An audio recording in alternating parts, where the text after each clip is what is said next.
오늘 성경 본문의 말씀은 레위기에 있는 말씀 중에서도 참 설교하기가 난해한 말씀 중에 하나입니다. 부정한 여인, 그러니까 여인들의 성결과 부정에 대한 규례를 이야기하면서 12장에서는 출산한 여인들에 대하여서, 그리고 15장에서는 우리 생리를 하거나 내지는 하혈을 하는 여인들에 대해서 어떻게 우리가 대하여야 할 것인가 라는 것에 대해서 이야기를 하고 있는데요. 먼저 이 성경의 말씀의 결론을 먼저 여러분들에게 말씀드리고자 합니다. 오늘 제가 여러분들에게 말씀드리고자 하는 성경 말씀의 결론은 무엇이냐? 우리 여성들에게 쉼을, 그리고 여성들에게 감사를 해야 한다라는 겁니다. 왜 그런가는 오늘 성경 말씀을 통해서, 또 성경 말씀을 우리가 함께 읽으면서 확인해 보도록 하겠습니다. 잊지 마시라고 우리 설교 전에 먼저 인사하고 시작하겠습니다. 옆에 남자들끼리는 전혀 인사하실 필요 없어요. 옆에 여성이 계시다 그러면 여성에게, 그리고 특별히 아내와 함께 있다면 아내의 손을 꼭 잡아주면서 수고했습니다, 우리 인사하겠습니다. 수고했습니다. 네. 김정기 권사님이 계속 쳐다봤는데 박민아 권사님이 시선을 안 맞추셨습니다. 네. 아이가 태어나는 일은 정말 축복받을 일입니다. 그리고 축하할 일이죠. 온 가족이 태어난 아이들 보면 행복해합니다. 저도 저희 아이들 태어났을 때가 지금도 생각이 납니다. 얼마나 행복한지. 그냥 빨리 집에 가고 싶고 빨리 아기 얼굴을 보고 싶은 마음이 있잖아요. 아기가 얼마나 사랑스러운지. 제 아내는 모유 수유를 둘 다 했는데 아기가 똥을 싸잖아요. 똥 냄새도 좋아요. 똥 냄새에 요구르트 냄새 같은 게 나는 것 같아요. 요플레 냄새 같은 게 나는 게 새콤하고 뭔가 발효된 것 같은 냄새. 똥 냄새도 이뻐요. 이게 아이예요. 여러분들도 아마 그런 경험 다 해봤을 겁니다. 아기를 아직 출산해 보지 못한 청년들은 도무지 이해할 수 없지만 곧 이해하실 겁니다. 너무 좋습니다.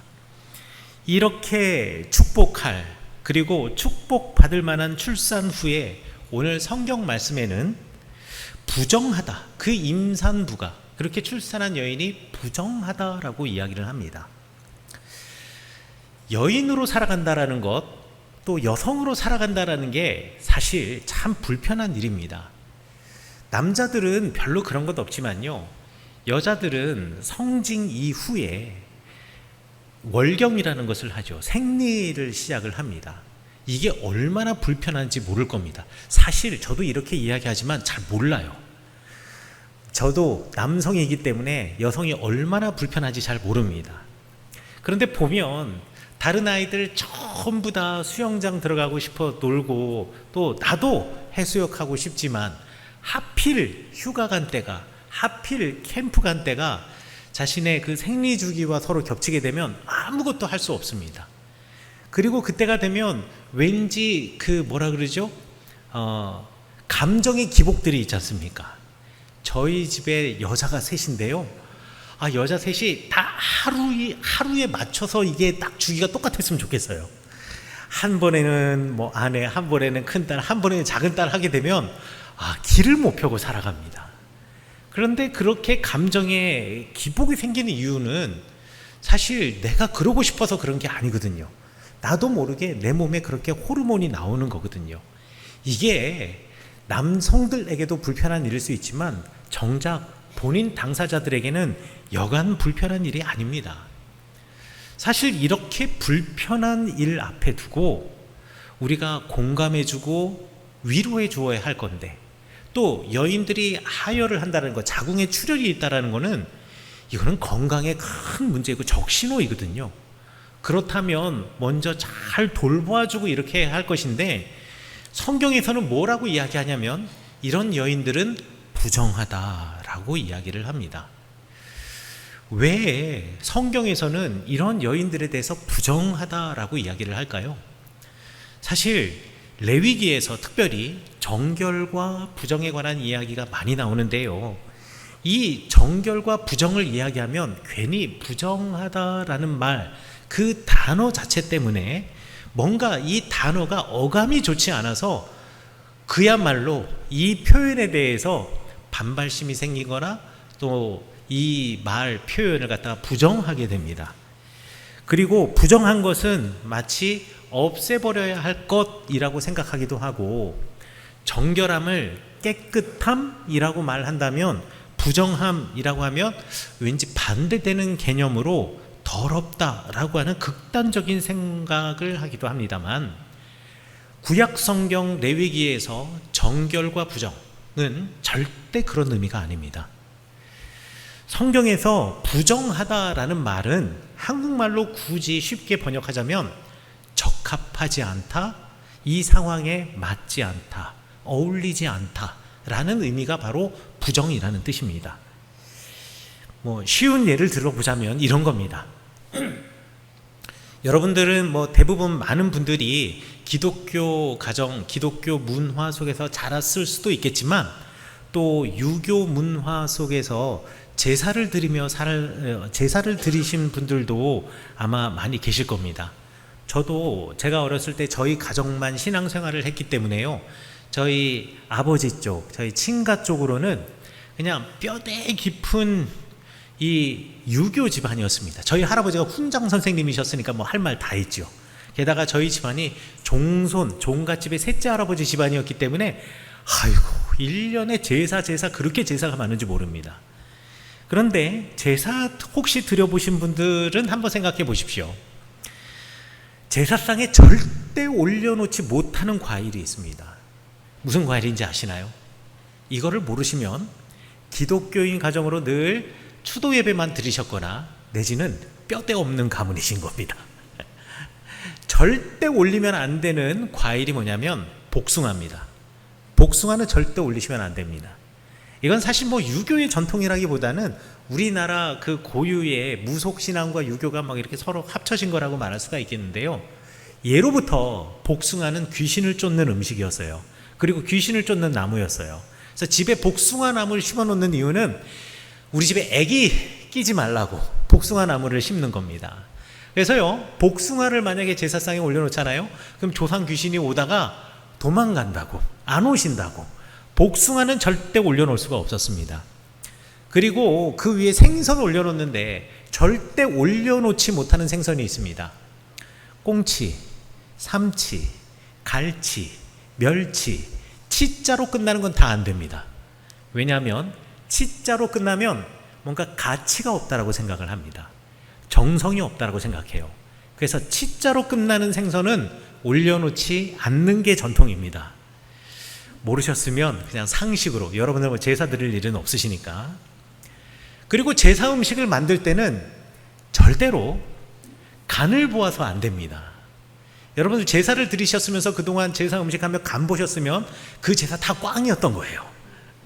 왜? 제사 음식은 무조건 제일 먼저 조상이 와서 먹어야 되는 거기 때문에 절대 먼저 간 본다고 입에 대서는 안 됩니다. 이것 되면은요, 조상이 와서 먹지 않는다고 생각해요. 그래서 제사 음식은 한결같이 맛이 없습니다. 왜냐하면 간을 보지 않았기 때문에. 그래서 제사 음식은 항상 심심하게 합니다. 싱겁게 만드는 거죠. 그래서 저 어렸을 때도 보면 제 고향이 강릉인데, 강릉에는 반드시 올라가는 게 열기라고 하는 생선을 올리거든요. 붉은색 나는 열기. 맛이 한 개도 없어요. 이런 걸 먹나 싶어요. 그런데 다 이유가 있는 겁니다. 뼈대 있는 집안이어서 그랬던 거예요. 간을 보지도 못하고. 네. 제사 때는요, 집에 개도 짖지 못하게 합니다. 그래서 제사 때 어떻게 하느냐, 이 개를 집 바깥으로 데려가서 묶어 놓습니다. 왜냐하면 개가 짖으면 귀신이 오다가 도망간대요. 그래서 개도 바깥에다가. 그러니 아마 애완견 집에서 기르시는 분들은, 혹시 대한민국에서 제사 지내시는 분은 이거 제사 여태까지 다 꽝이었던 겁니다. 개가 옆에 있었기 때문에. 개 짖는 소리가 들리는 순간 제사는 꽝이 되는 겁니다. 여러분, 복숭아가 나쁜 겁니까? 아니죠. 멸치, 꽁치, 삼치, 갈치가 나쁜 겁니까? 그렇지 않습니다. 이거 좋은 겁니다. 영양에도 좋고 맛도 있는 겁니다. 강아지가 나쁜 겁니까? 부정한 겁니까? 그렇지 않습니다. 귀엽고 요즘은 반려동물로 함께 아니 어떤 사람들은 어떤 사람이라고 할 것도 없죠. 저희 딸만 하더라도 침대에서 같이 잠을 잡니다. 이거는 좋고 나쁨의 문제가 아니라 그 상황에 거기에 적합하지 않다라는 겁니다. 그렇기 때문에 잠시 미루어 두는 겁니다. 이게 성경에서 말하는 부정하다라는 말의 원래 의미입니다. 그러면 오늘 성경 말씀 레위기 12장에서 또 15장에서 이렇게 피가 나는 여인, 또 하혈을 하는 여인, 출혈이 있는 여인을 왜 부정하다고 했는가?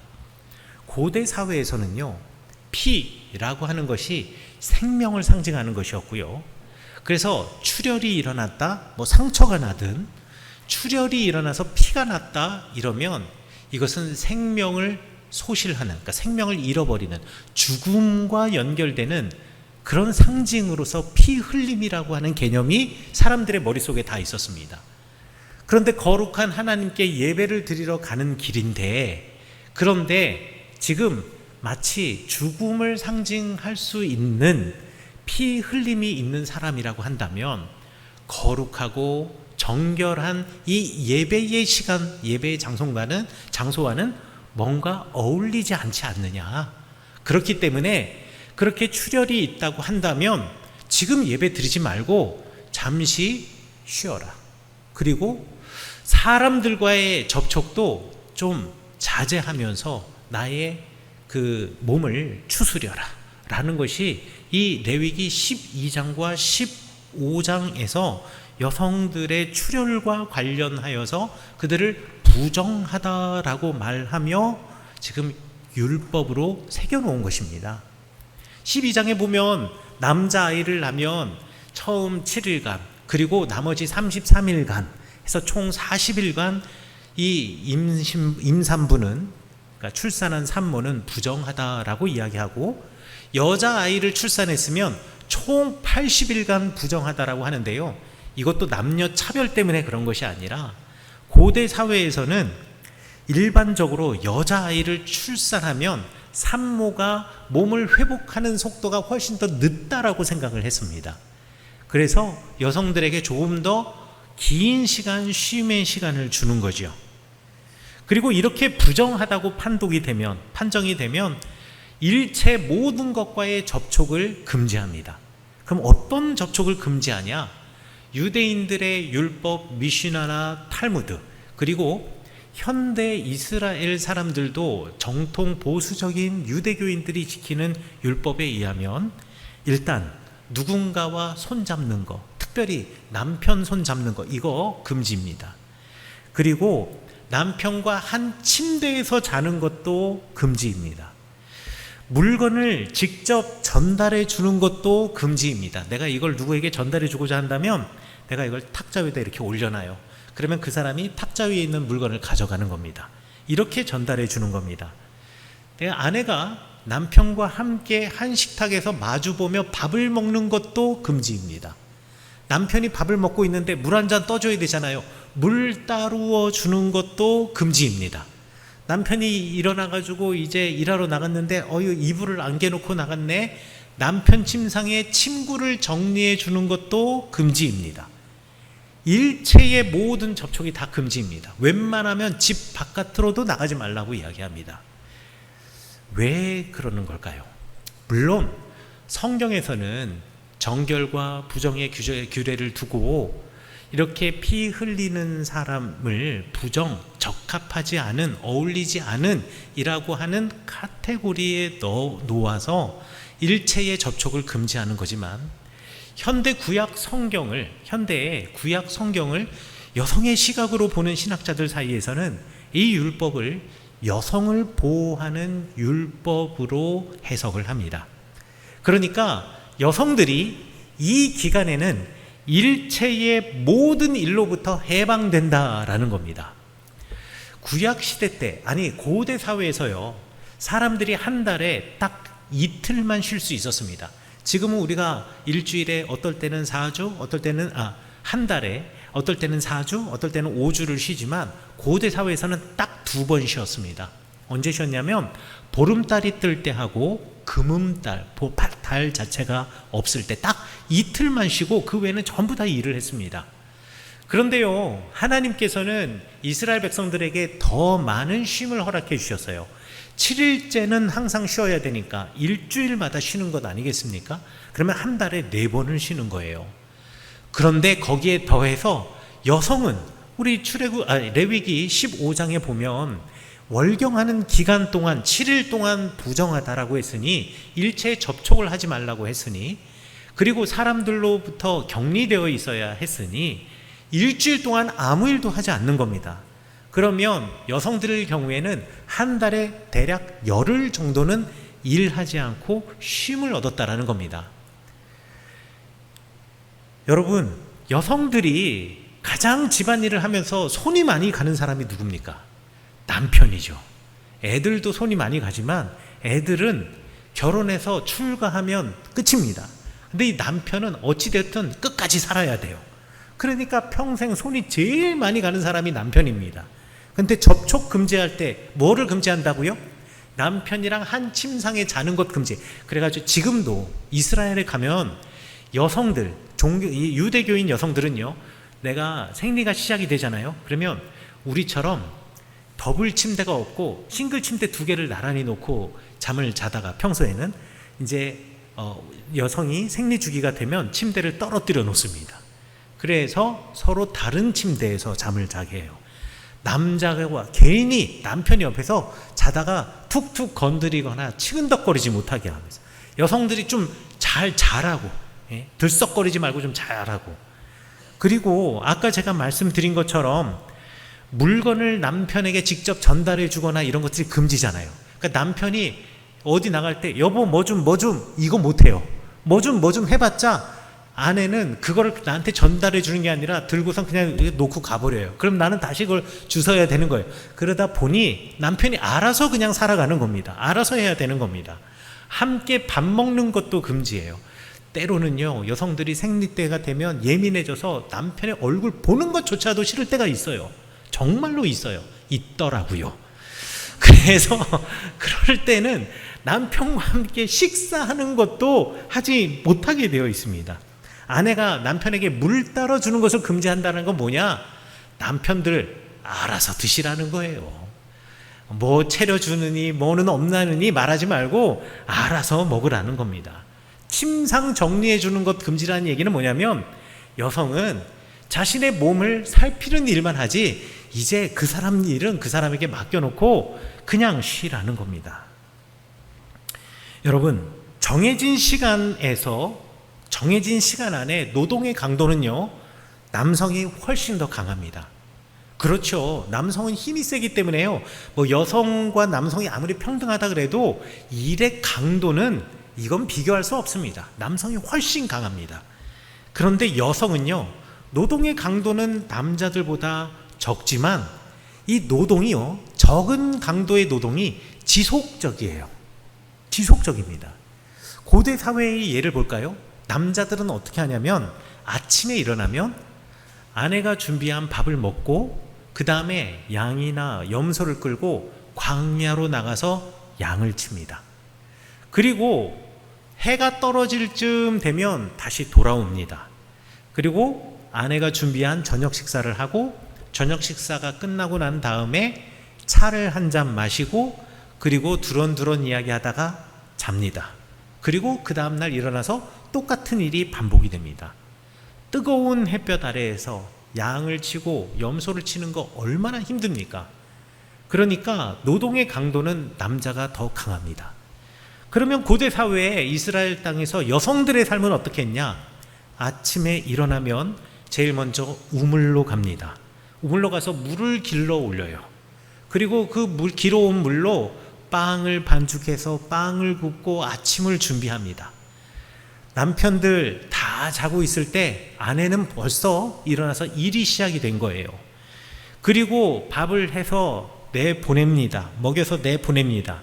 그리고 집 정리를 하겠죠? 그리고 놀지 않습니다. 옷을 지금은 사서 입지만 예전에는 옷을 직접 다 가정에서 만들었습니다. 왜? 염소 털, 양털 다 우리 집에 널려 있잖아요. 그러면 여성들이 하는 것은 뭐냐? 털을 가지고 털실을 짜고 털실로 옷을 만드는 일, 이거 여성이 하는 일입니다. 그리고 고대 사회의 주식이 뭐냐면 빵과 우유였어요. 그러면 우유, 염소젖을 짜가지고 염소젖을 먹는데요. 이거를 또 치즈를 만들어 먹거든요. 그러면 치즈를 만들기 위해서 가죽 주머니에다가 이 염소젖 집어넣고 한 3-4시간 동안 계속 이거 흔들고 있어야 돼요. 이거 누가 해요? 다 여자가 하는 겁니다. 그리고 아이들을 돌보는 것도 여자의 몫입니다. 그리고 여기 태어난 새끼 양 염소들 중에 아주 조그만 애들은 광야로 못 나가요, 멀리. 그러면 어떻게 하냐? 다친 양이나 염소 내지는 새끼 양이나 염소는 이 여성들이 집 주변 텐트에서 또 양을 치는 겁니다. 그러다가 해가 뉘역뉘역 질 때쯤 되면 또 우물에 나가서 물을 길어서 그걸로 저녁 식사 준비합니다. 그러면 남편이 다 들어와가지고 아들들이 와가지고 거기서 저녁 먹죠? 먹고 나면 그 다음에 그 사람들 차 끓여서 맛있게 두런두런 얘기하는 동안 설거지 해놔야겠죠. 그리고 다 끝나면 어떻게 돼요? 남편이 자자 하면 그냥 자는 거예요. 남편과 남자의 일들은 대단히 단순한데, 노동의 강도는 강하지만 단순한데, 딱 예를 들어 9시부터 시작해서 6시면은 일이 끝납니다. 그러나 여성은요, 눈 뜰 때부터 잠 잘 때까지 이 노동이 끝나지를 않는 거예요. 그러니까 노동의 강도는 남성보다는 낮지만 이 노동이 계속 지속이 되니까 여성은요, 다시 기력을 회복하는 회복의 가능성이 줄어드는 겁니다. 이런 여성들에게 해방의 출구를 열어주는 율법이 바로 오늘 레위기 12장과 15장의 율법입니다. 이런 여성들에게 쉼을 주기 위해서 부정하다, 적합하지 않다, 어울리지 않다. 너는 지금 이 일을 하기에 적합하지 않아.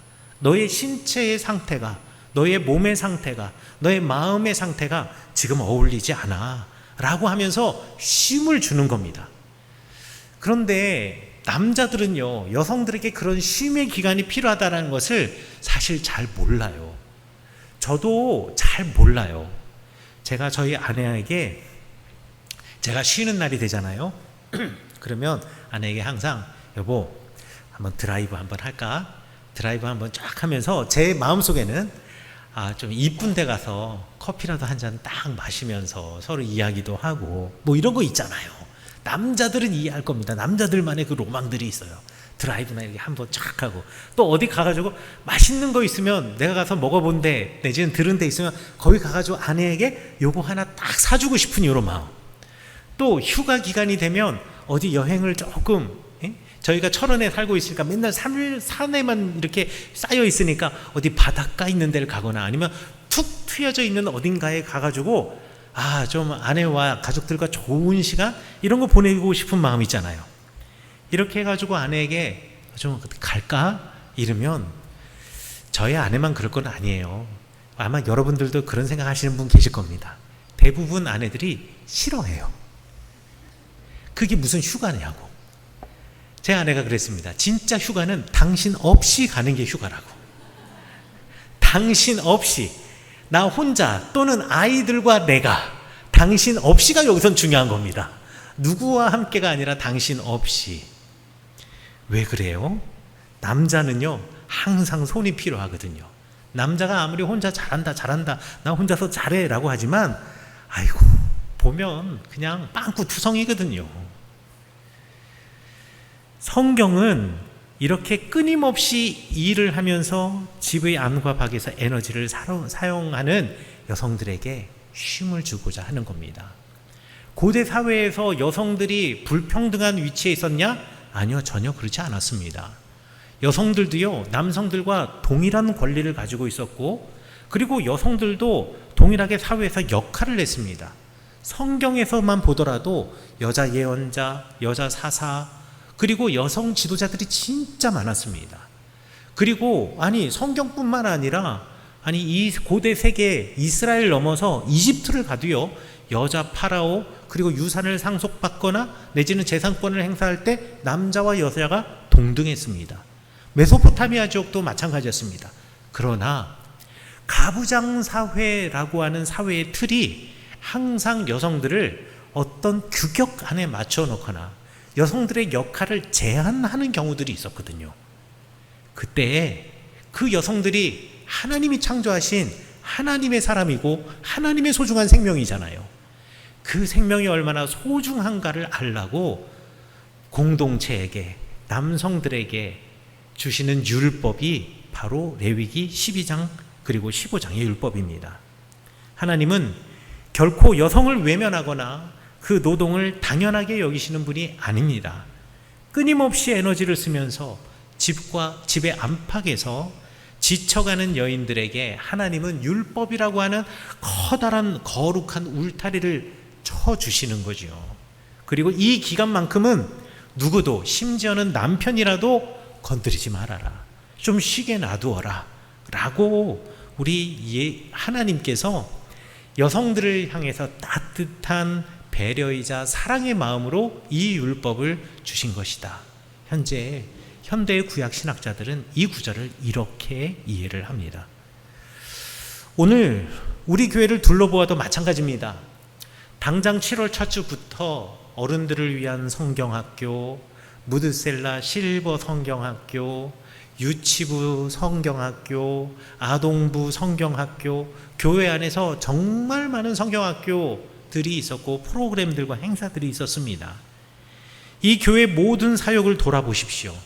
만약 이 자리에 계신 여선교회의 헌신과 피땀 어린 수고가 없었다면 과연 할 수 있었을까요? 아니요, 못했을 겁니다. 어찌 보면 우리는 당연하다는 듯이 여성들의 또 여선교회의 섬김을 누려온 사람일지도 모릅니다.